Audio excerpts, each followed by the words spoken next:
A student went to bed in her room, but just minutes later, a fire broke out. When firefighters rushed in, something felt off right away. Police got involved, and detectives started piecing together a series of unsettling clues and testimonies. What they uncovered was a dark, tangled truth, one that would leave everyone shaken.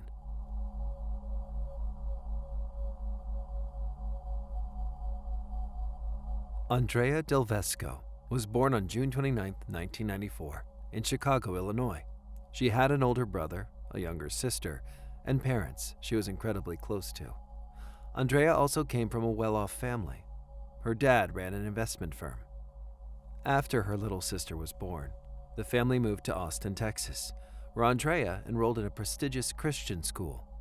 She stood out fast. She played on the field hockey and lacrosse teams and racked up a bunch of awards, especially for studying languages like Spanish and Latin. When she graduated, Andrea applied to several top colleges. In the end, she chose UCLA, planning to earn degrees in psychology and Spanish. She loved the language and seriously thought about moving to a Spanish-speaking country one day. Her parents had hoped she'd pick a university in Chicago because her older brother was studying there and could keep an eye on her, but they ultimately supported her choice, and she headed to California. In her first week on campus, she joined a sorority and quickly made friends. Andrea moved into the dorms with them and spent the next few years working hard toward her degrees. She also picked up part-time jobs whenever she could. Even though her family could provide everything she needed, she wanted to pull her own weight. In 2015, when Andrea was 21, she entered her senior year. At UCLA, sorority and fraternity members in their final years could rent small apartment-style complexes just off campus. It was considered a big deal, both prestigious and a chance to finally live a bit more independently outside the dorms. Andrea and her sorority friends jumped at the opportunity and rented a place just a short walk from the university. Around that same time, Andrea adopted a little chihuahua from a shelter, and soon after, she began volunteering there on a regular basis. September was an especially important month for her sorority. It was recruitment season, when they welcomed new freshmen into the house, so Andrea and her friends were busy preparing for it. On the night of September 20th, they spent hours working together, setting up displays, painting posters, making decorations, and getting everything ready for the big event. As the night wore on, the girls started heading to their rooms one by one. Andrea stayed up with a friend in the living room, chatting until 3:30 in the morning.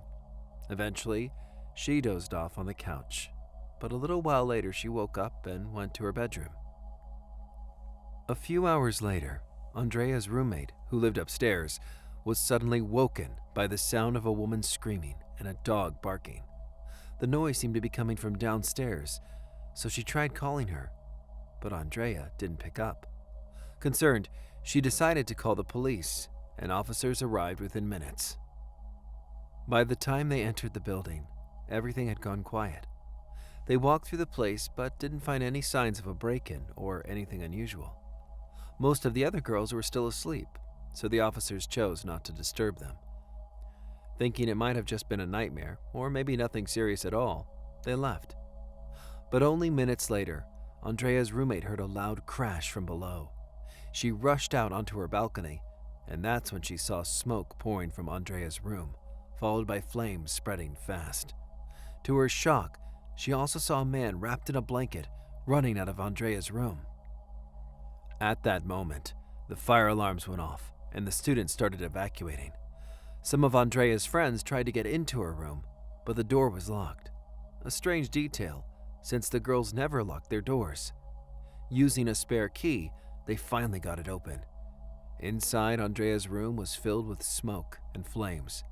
Through the haze, they could barely make out the outline of a person lying motionless on the bed. They shouted Andrea's name, but there was no answer. The fire spread too quickly, and they had no choice but to get out.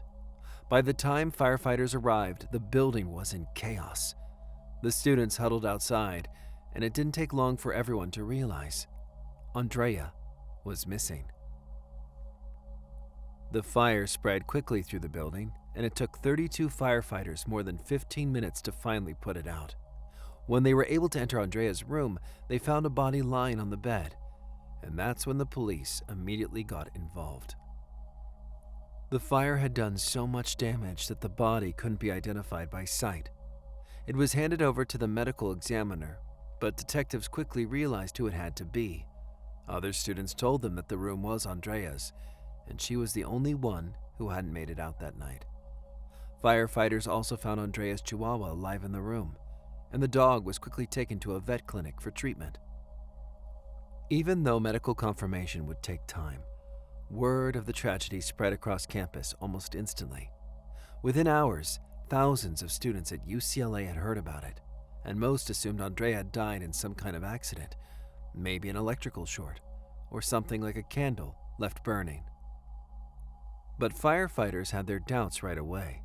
All the outlets were intact, and there was no sign of any accidental source of fire in the room. What they did notice was strange. Sitting on the bed, right next to the body, was a trash can.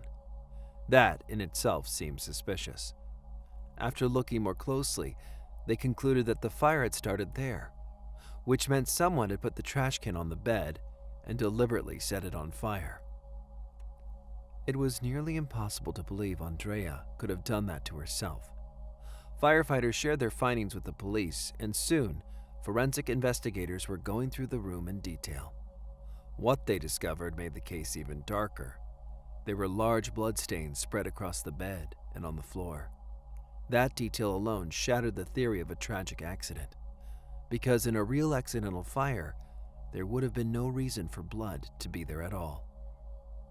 Meanwhile, the medical examiners worked to confirm the victim's identity, but the fire had been so intense that even her fingerprints were gone.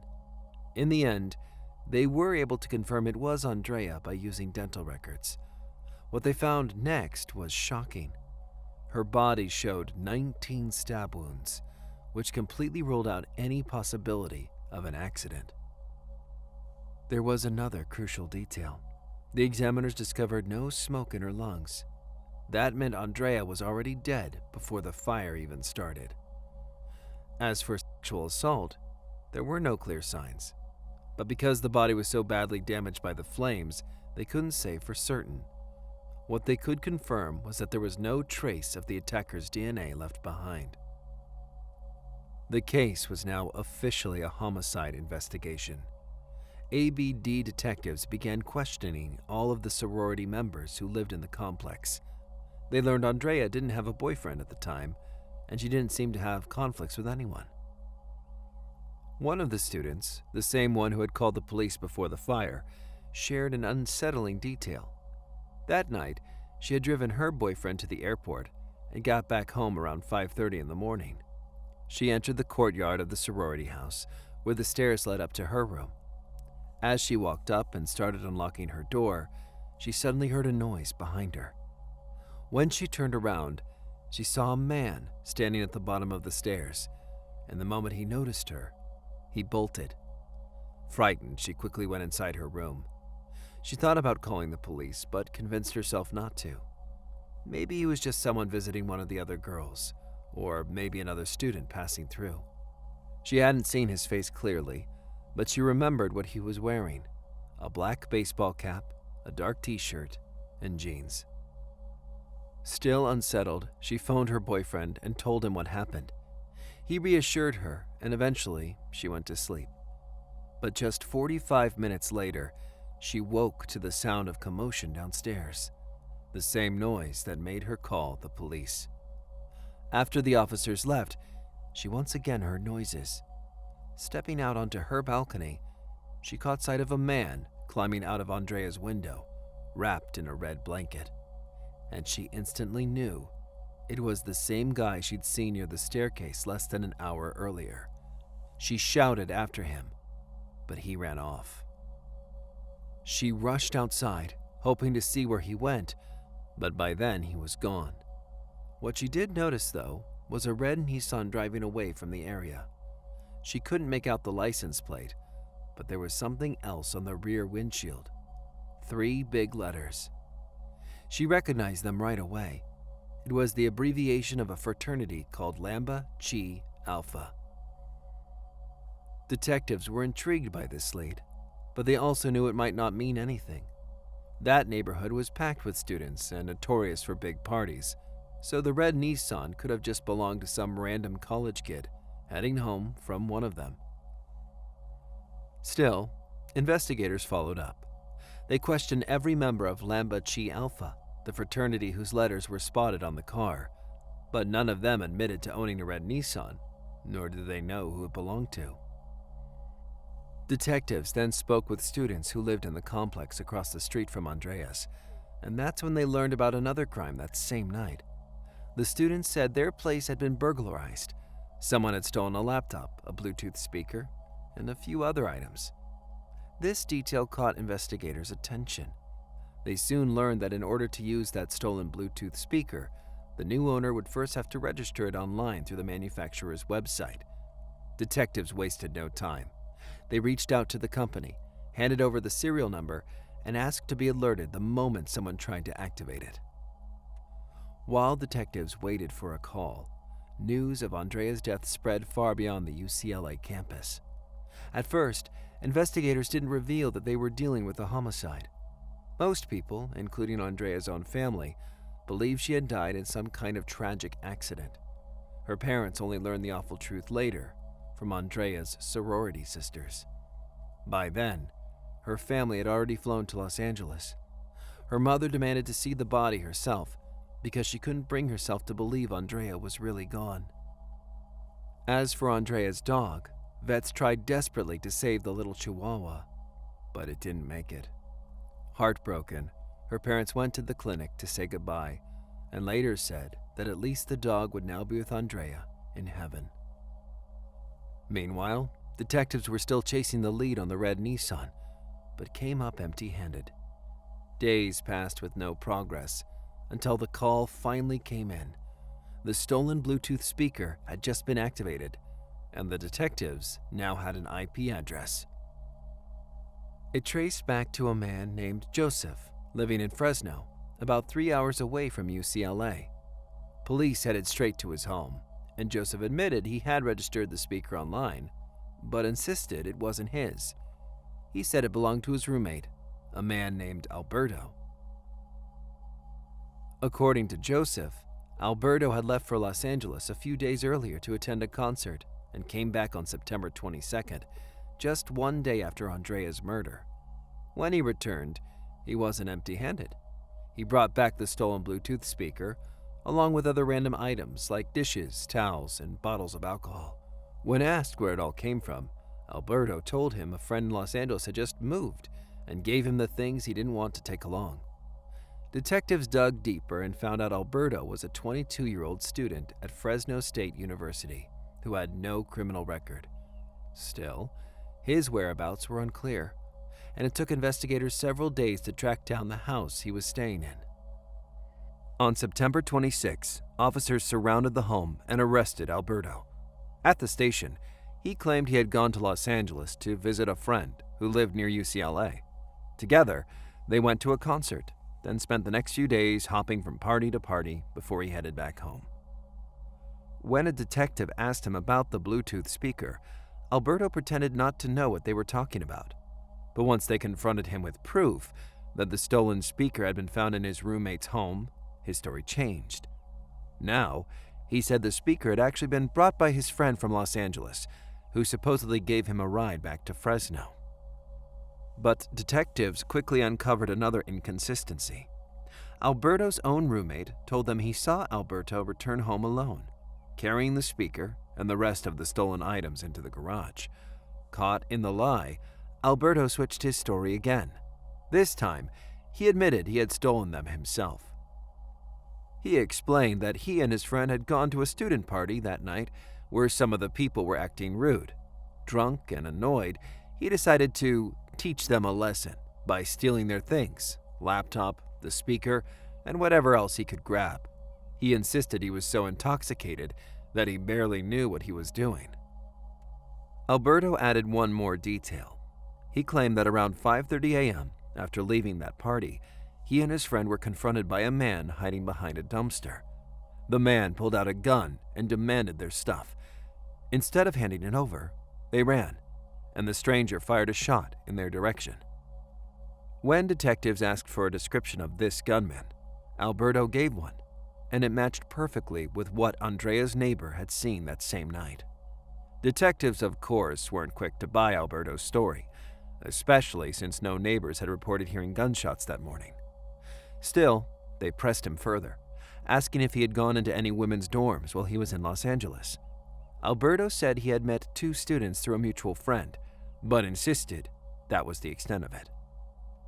Detectives pushed harder, telling him they didn't believe a word he was saying. Under pressure, Alberto changed his story yet again. This time, he claimed that during the same party where he'd stolen the speaker, his friend Eric had met a girl who lived just across the street and decided to go with her. Alberto said he didn't know her name, but when he gave a description, it matched Andrea. Then he went further. He described what she was wearing that night, even down to her underwear, and eventually slipped up and said her name. Detectives realized he was likely lying, spinning stories as he went along, but they also knew they had to squeeze out as many details as possible. When they pushed him to recall more, Alberto put his head in his hands, went silent for a few seconds, then finally muttered, "All right." It was Eric. According to Alberto, just minutes after Eric went off with the girl, he came running back, clearly shaken. He told Alberto they needed to get out of there immediately because he had done something serious. Eric admitted he had attacked the girl, and together they left the party. According to Alberto, Eric threw away a pair of rubber gloves as they left, gloves he'd been wearing when he came out of the student's house. Finally, Alberto claimed that sometime later, after the party, he saw news of Andrea's murder and realized what his friend had done. He messaged Eric demanding the truth, and Eric confessed to killing her. Detectives still weren't convinced by Alberto's shifting story, but they had no choice but to check it out. They asked where Eric lived, and Alberto pointed them to an apartment complex just 5 minutes from Andrea's place. Police knocked on Eric's door and started asking questions about that night. Eric admitted that he and Alberto had been at the party, but claimed nothing unusual happened. According to him, they got back to his apartment around 3 a.m., and he didn't wake up until closer to 8. He also said he had been very drunk, so his memory of the night was fuzzy. Detectives kept pressing, but Eric stuck to his version. That's when police noticed something important. Eric's apartment complex had surveillance cameras everywhere, so they immediately pulled the footage from the night of Andrea's murder. What they saw blew holes in both men's stories. The footage showed Alberto and Eric walking back into the building at 2:40 a.m., and right away, detectives spotted something striking. One of them was wearing a black baseball cap, a dark t-shirt, and jeans, the exact outfit Andrea's neighbor had described. And it wasn't Eric. It was Alberto. Later footage showed both men leaving the apartment again around 4:30 a.m. They went downstairs, hung around drinking for a while, and then disappeared off camera. The next time they were seen was at 7-Eleven that morning, returning home, and there was no mistaking it. Alberto was wrapped in the very same red blanket Andrea's sorority sister had seen on the man fleeing her balcony. By this point, detectives had little doubt about Alberto's involvement, but they were still trying to figure out what role, if any, Eric had played. They brought him back in for questioning and showed him the surveillance footage, demanding he come clean. But Eric stuck to his story. He claimed he was so drunk he barely remembered anything at all, not even leaving the apartment or where they had gone. Even so, investigators now had enough evidence to arrest both men and secure search warrants for their homes. Once they were booked into jail, officers noticed something troubling. Alberto's hands were covered in scratches. They looked exactly like defensive wounds, marks someone might leave behind while fighting him off. When asked about it, Alberto shrugged it off, saying he got into a fight at a party, but couldn't remember with whom. Soon after, forensic teams combed through Eric's apartment. They spotted stains that looked like someone had tried to wash away blood, and quickly sent the samples to the lab for testing. Next, detectives tracked down Alberto's car, the red Nissan with the fraternity letters on the back window. It turned out Alberto had once been a member of Lambda Chi Alpha, but not at UCLA. He'd been a part of a chapter in Fresno before being kicked out for bad behavior. Finally, police searched Alberto's home. What they found left no room for doubt. A trash bag containing the same red blanket seen by Andrea's neighbor, a bloody knife, and Alberto's clothing, including his underwear. Even more disturbing, the bag also contained a pair of women's underwear. All of the evidence was sent to the lab for testing. In the meantime, one of Alberto's neighbors came forward with something that immediately caught detectives' attention. He said that when Alberto came back from Los Angeles, he told them that a student had been murdered right across the street from where he'd been at a party. What stood out wasn't just that Alberto knew about the killing, it was the level of detail. According to the neighbor, Alberto described the crime scene in graphic precision: that the victim had been assaulted, stabbed, and then the house was set on fire to cover it up. None of those details had ever been released publicly. Alberto even boasted that the police would never catch the person who did it, because the crime had been done too cleanly. Detectives strongly disagreed, though. They kept digging into the mountain of evidence piling up against him. When forensics finished processing Alberto's car, it too was covered in blood. Samples from the vehicle, the knife, and Alberto's clothing all came back with the same result. The blood belonged to Andrea. With that confirmation, prosecutors moved forward. Both Alberto and Eric were formally charged with murder. But detectives still weren't convinced Eric had played an active role. He might not have even known what his friend had done. But with the evidence tying both men to the scene, they had little choice but to charge him alongside Alberto. After they were locked up and this information hit the news, a new witness came forward. He told police that around 5:30 that morning, he had been outside near Andrea's house collecting plastic bottles. While he was there, a man walked up to him and asked if he knew how to fight. The witness said no, and the man headed straight toward Andrea's building. The witness also noticed a red Nissan parked nearby, with another person sitting inside. When detectives brought him to the station, he immediately identified the man who had approached him. It was Alberto. This testimony became an important piece of the puzzle. It showed that Alberto had been the one who approached Andrea's home, while Eric had been sitting in the car. That made Eric's direct involvement in the murder seem even less likely, so investigators now leant toward the idea that Eric truly might not have known what his friend was about to do. Eventually, prosecutors changed Eric's charges. Instead of murder, he now faced counts of aiding and abetting, along with burglary from the other house that night. In 2017, Eric's lawyer negotiated a deal. The prosecution agreed to try him separately from Alberto. Eric pled guilty to the reduced charges and was sentenced to 2 years and 8 months in prison. Alberto's trial began in 2018, and by then, prosecutors had added another charge: animal cruelty, because of the death of Andrea's dog. The prosecution laid out an overwhelming case against him. They argued that Alberto had climbed into Andrea's home through the balcony. Maybe at first he didn't plan to kill her. Maybe he just wanted to steal something valuable. But when Andrea woke up and saw him, she screamed. That's when, according to prosecutors, he pulled a knife, sexually assaulted her, and stabbed her repeatedly. Afterward, he set a trash can on fire to destroy evidence, grabbed a blanket, and fled the scene. The defense, on the other hand, had nothing substantial to counter the evidence. They couldn't present a single strong argument for his innocence. So it didn't take long for the jury to reach their decision. Alberto was guilty on all counts. The sentencing hearing was scheduled for September 21st, exactly 3 years to the day after Andrea's murder. On that date, the judge sentenced him to life in prison without the possibility of parole. He emphasized one thing in particular. Throughout the entire trial, Alberto had never shown an ounce of remorse and never admitted to what he had done. In the end, Alberto was sent away to serve his life sentence. But even after the trial was over, one detail continued to haunt Andrea's parents. As we know, Andrea's roommate had already called the police before the fire even started. And based on the timeline, Alberto was likely still inside her room when the officers arrived.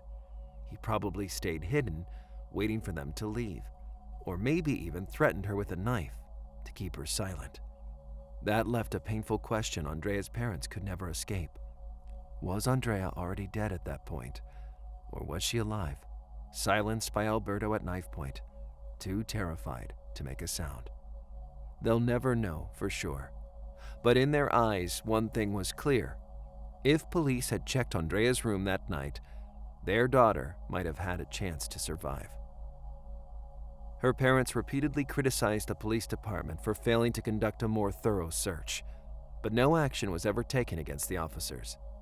Their explanation was that when they walked through the house, they saw nothing to suggest danger. No signs of forced entry, no sounds of a struggle, only silence. And without stronger evidence, they said, they didn't have enough cause to take further steps. Share your thoughts in the comments section, and don't forget to press the like button if you appreciate my video. Thanks for watching.